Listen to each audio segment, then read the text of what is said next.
So the next question came from Aoife, who just wanted to clarify what is the pain body. So let me just speak about that for a moment. Now, if you're interested in learning more about this, you can find out about it in Eckhart Tolle's book, The Power of Now. Eckhart Tolle talks about the pain body a lot. In fact, I think he coined the term, so that's where I got it from. Pain body is basically the accumulation of memory, experience, trauma, frequency, vibration that is stored because at some point and in some moments in your life, you encountered an event or a moment that you were not present with. And when we're not present with a particular moment, that kind of experience and information still needs to be processed, so it gets stored. And therefore the pain body becomes an accumulated experience of energies that we are not, or have in the past not been ready to digest, feel, and experience. Over time, this pain body can become quite heavy because it's just like a big sack of undigested frequencies, a lot of them that are kind of intense.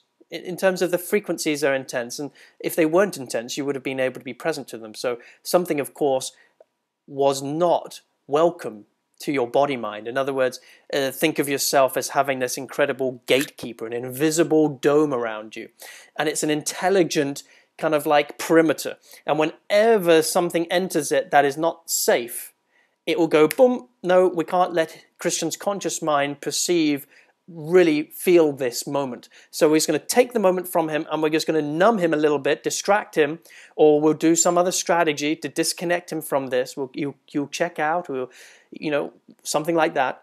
And then the information from that still gets pulled in, but it gets pulled in under the conscious. So it's subconscious, and it gets built into a part of the body, and it creates what's known as a pain body. And over the years, we build on that. Of course, we can diminish and digest the pain body when we increase our resources to digest what was previously unsafe. In other words, and that's not something that we have to fix, because it's not broken. Think about it this way. It's just like your nervous system is doing the best that it can. It's taking in information, it's processing it, and it's trying to make sense of the world. So it's only going to make sense of what it can make sense of. Anything that's beyond its capacity to make sense, it will get stored somewhere else for later. It's just like, boom, database, yeah?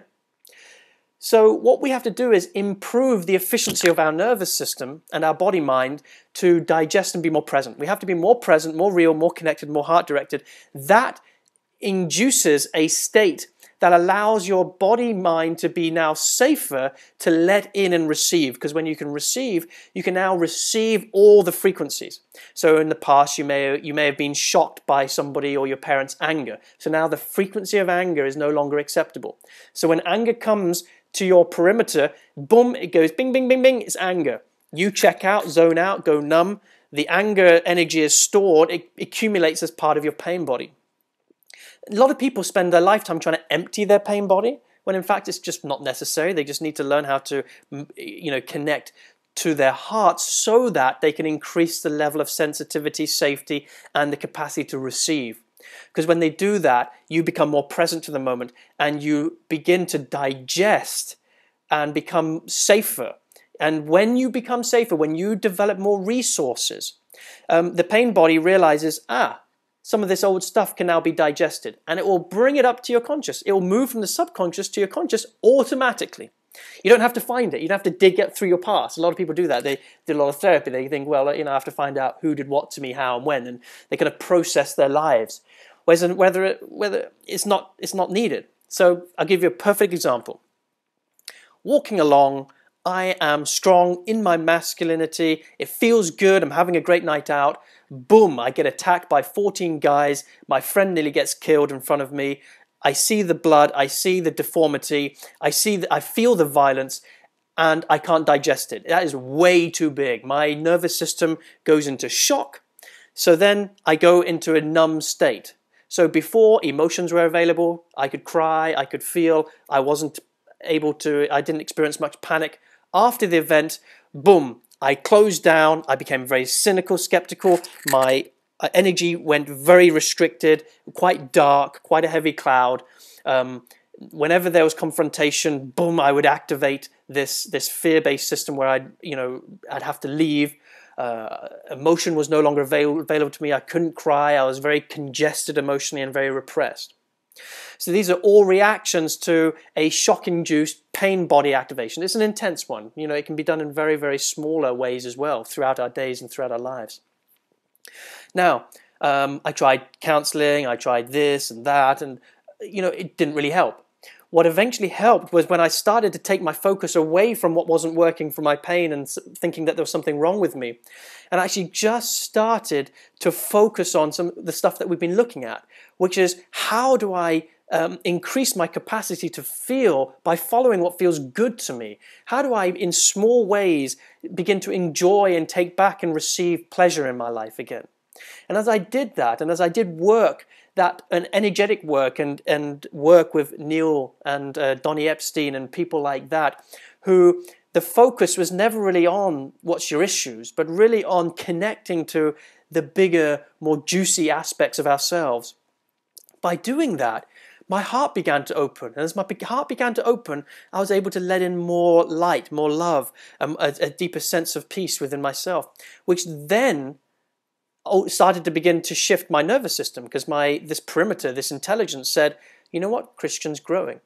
I think he can deal with this. I think he can feel this. And lo and behold, walking along, and my knees suddenly cave in and I collapse in the middle of nowhere, and I re-feel that experience, but without the trauma now, without the shock. I get to feel the juice of it. And then the key, I actually get the wisdom from it as well. Because whatever we repress, whatever we push away, whatever frequency we can't let in, we don't let in the information, because all of life is information and wisdom.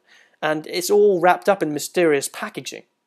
And therefore, when we don't allow ourselves to feel in any given moment, we lose the wisdom in that moment. And we stagnate in our growth.